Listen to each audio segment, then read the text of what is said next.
In this video, we're going to be talking about how much money do you really need to invest in real estate. Can I start with a small amount of money? Do I have to have a large amount of money? What's ideal? That's what I'm going to address in this video.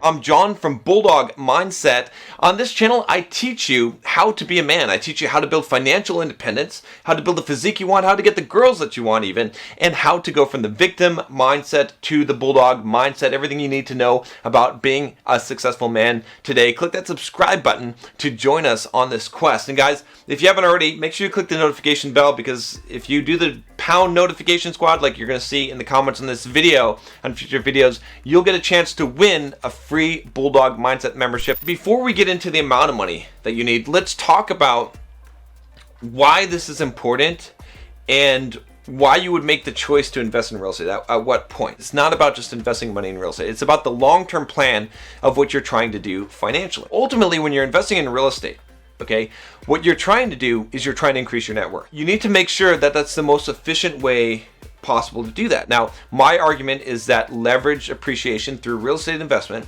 is perhaps the best financial instrument that we have today that's reasonably available for anyone to increase their total net worth. That doesn't apply in all situations, in all different contexts. If you're not making a lot of money, if you're making very low money from your job, maybe you have a minimum wage job, then saving a bunch of money to invest in real estate might take you too long, and that leverage isn't going to benefit you enough, right? You have a higher leverage point in your life, right? Your leverage point might be, I can save a few $1,000s and I can invest in education for myself to learn how to build a business, to learn how to advance myself in my career, to learn how to go into another career. If you want a good investment for you, okay, I have one. It's called the Bulldog Mindset membership. It's what I'm giving away when I talked about the bell notifications. Okay, no pressure to join it, but if you want to join, I have lessons in there. I specifically teach everyone in the membership how to make enough money to at least pay for the membership. The key thing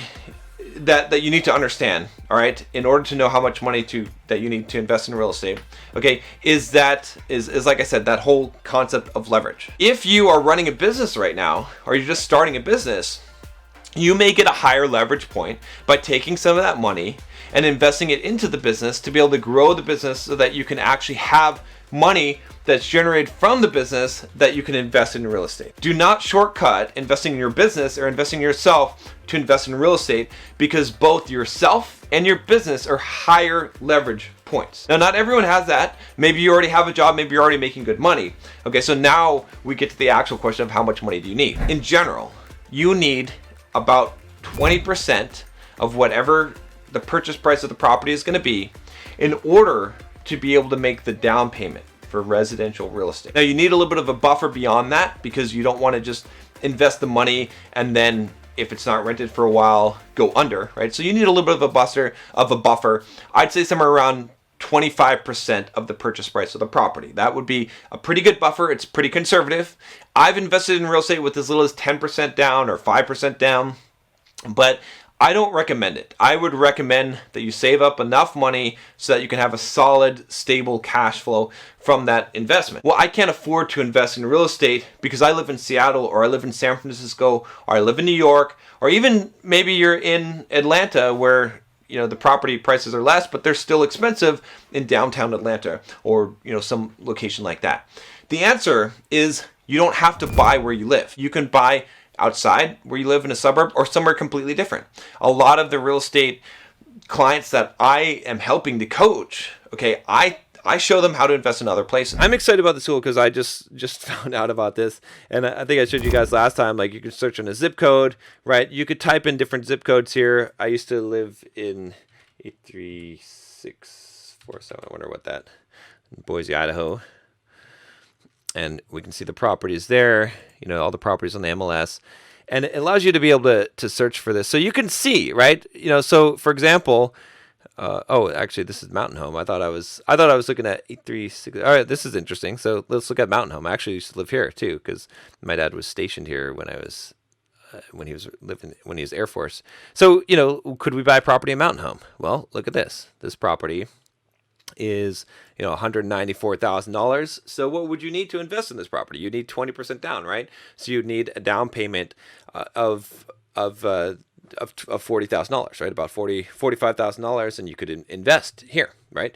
You could find properties that are $100,000 in different locations, but that's the basic idea. That's how you're going to know. By the way, if you want to check out this software, I think you can get a 7-day free trial. Just click the link below. There'll be a link for this. Start researching that. So start looking at different places and seeing, okay, what is the purchase price? What is 20% or 25% of that? And that's how you're going to know. So you're going to find it's going to be somewhere between typically $10,000 up to $40,000. That's about what you're going to need. If that's a hard number for you to raise, if you feel like you can't save that amount of money, then you probably need to take your money and leverage it. If you're making good money from your job already and you've got money that you're saving, it's not so good in the stock market. It's not so good in a mutual fund. It's much better invested in real estate where you're going to get that leverage, okay? But if you could put that capital to work to improve yourself, that's better, okay? Because you're going to increase your earning potential, all right? Or maybe you're going to be able to start a business and be able to create something that generates income for you. What are the next steps and how to progress from here? So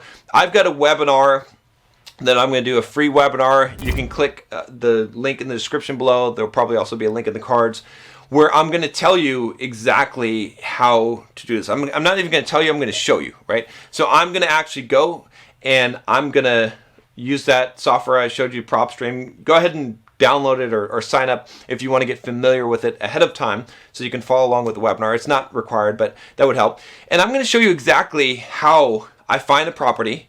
I'm going to show you exactly how much money it costs me, how much I need to have, calculate all the expenses so that you can see this, right? Because if you see me do this, then you'll have an idea. Then you'll be like, oh, okay, from watching John search for a property, from watching John make some offers on a property and figure out what properties make sense, I know exactly what the costs are. I saw John calculate the costs. I know exactly how much money I'll need, right? For the general rule of thumb, like I said, 20-25% down payment is generally what you're going to need, but there's some additional costs and things like that. And there's some other ways, which I'll show you in that webinar, that you could do this with less money. My advice is what I told you in this video, okay? But you don't have to follow it. I know plenty of people that are successful that are able to buy real estate with no money, with literally nothing, or a few $1,000s, and there's some creative ways to do that. I don't recommend it because I don't do it myself, but I know that people are successful at it, and one of the things that they have to use to do that is something like this, right? Something like this software, which allows you to do things like send postcards to people, right? There's some interesting features here where you can get contacts. You can do skip tracing on them, and you can basically find out who people are, and then you can do like a campaign where you basically send postcards and all kinds of stuff to people to be able to generate leads and to be able to buy properties with essentially no money down, right? Because what you're doing when you're doing that is you're negotiating with the homeowner, you're finding equity there, and you're figuring out a way to make a deal, or you're finding a private investor that would invest short-term money, they call it hard money, in order to let you make this deal. So there's ways to do this. Again, I'll talk about some of that and I'll show you some of that on the webinar. That's all I got for you guys today. Click that subscribe button if you haven't already. I'll talk to you next time. Take care.